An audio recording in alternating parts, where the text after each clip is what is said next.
যে বাংলাদেশত textile industry বন্ধ হৈ যোৱাৰ পিছত সাডেনলি আমি কি কৰিব লাগে ৰখাৰ আমি ব্যৱস্থা কৰিব লাগিব আমি কৰিম আৰু আমি কৰি আছো পুশবেক ডেইলি কৰি আছো অসম এৰেষ্ট কৰাই নহয় এৰেষ্ট কৰিলে ইয়াত থাকি যাব ন একাৰণে মই পুশবেক কৰি আছো এৰেষ্ট কৰিলে থাকি যাব আকৌ উকিল আহি যাব হেকাৰণে আকৌ আমাৰ হোটেলত আমি খুৱাব লাগিব গতিকে আমি তেওঁলোকক পুশবেক কৰি আছো আৰু যোৱা 4 মাহত যথেষ্ট ৰোহিঙ্গিয়া মুসলিমক আমি পুশবেক কৰিছো যেটো অসমৰ মিডিয়ায়ো মই কি কাৰণে নাজানো মই টুইটত দি থাকাৰ পিছতো বা বিধানসভাটো এই বিষয়ে কোনো প্ৰশ্ন উঠা নাই আমি এই সিচুৱেশনটোৰ প্ৰতি আমি একদম নিৰ্বিকাৰ হৈ গৈছো মই ফটো দিছো যে আজি 4 জনী মানুহক খেদিলো 5টা মানুহক খেদি পঠিয়ালো বিধানসভাত এটা প্ৰশ্ন নাই আমিও সব খুই গৈছো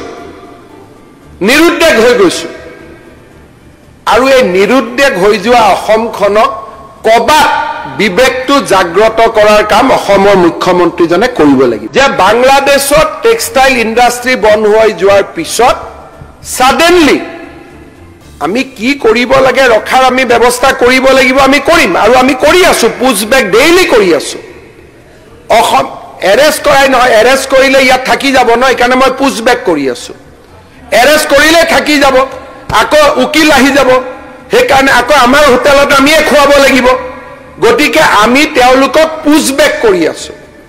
আৰু যোৱা 4 মাহত যথেষ্ট ৰোহিঙ্গিয়া মুসলিমক আমি পুশবেক কৰিছো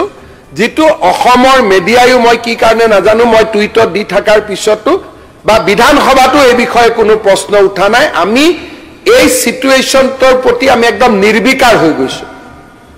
মই ফটো দিছো যে আজি 4 জনী মানুহক খেদিলো 5টা মানুহক খেদি পঠিয়ালো বিধানসভাত এটা প্ৰশ্ন নাই আমিও সব খুই গৈছো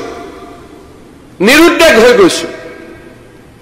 আৰু এই নিৰুদ্দেশ হৈ যোৱা অসমখনক কবাত বিবেকটো জাগ্ৰত কৰাৰ কাম অসমৰ মুখ্যমন্ত্ৰীজনে কৰিব লাগিব যে বাংলাদেশত টেক্সটাইল ইন্ডাস্ট্ৰি বন্ধ হৈ যোৱাৰ পিছত সাডেনলি আমি কি কৰিব লাগে ৰখাৰ আমি ব্যৱস্থা কৰিব লাগিব আমি কৰিম আৰু আমি কৰি আছো পুশবেক ডেইলি কৰি আছো অসম এৰেষ্ট কৰাই নহয় এৰেষ্ট কৰিলে ইয়াত থাকি যাব ন একাৰণে মই পুশবেক কৰি আছো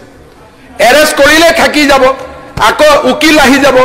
হেকাৰণে আকৌ আমাৰ হোটেলত আমি খুৱাব লাগিব গতিকে আমি তেওঁলোকক পুশবেক কৰি আছো আৰু যোৱা 4 মাহত যথেষ্ট ৰোহিঙ্গিয়া মুসলিমক আমি পুশবেক কৰিছো যেটো অসমৰ মিডিয়ায়ো মই কি কাৰণে নাজানো মই টুইটত দি থাকাৰ পিছতো বা বিধানসভাটো এই বিষয়ে কোনো প্ৰশ্ন উঠা নাই আমি এই সিচুৱেশনটোৰ প্ৰতি আমি একদম নিৰ্বিকাৰ হৈ গৈছো মই ফটো দিছো যে আজি 4 জনী মানুহক খেদিলো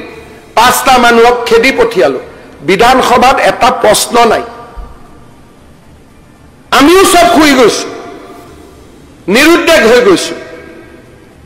আৰু এই নিৰুদ্দেশ হৈ যোৱা অসমখনক কবাত বিবেকটো জাগ্ৰত কৰাৰ কাম অসমৰ মুখ্যমন্ত্ৰীজনে কৰিব লাগিব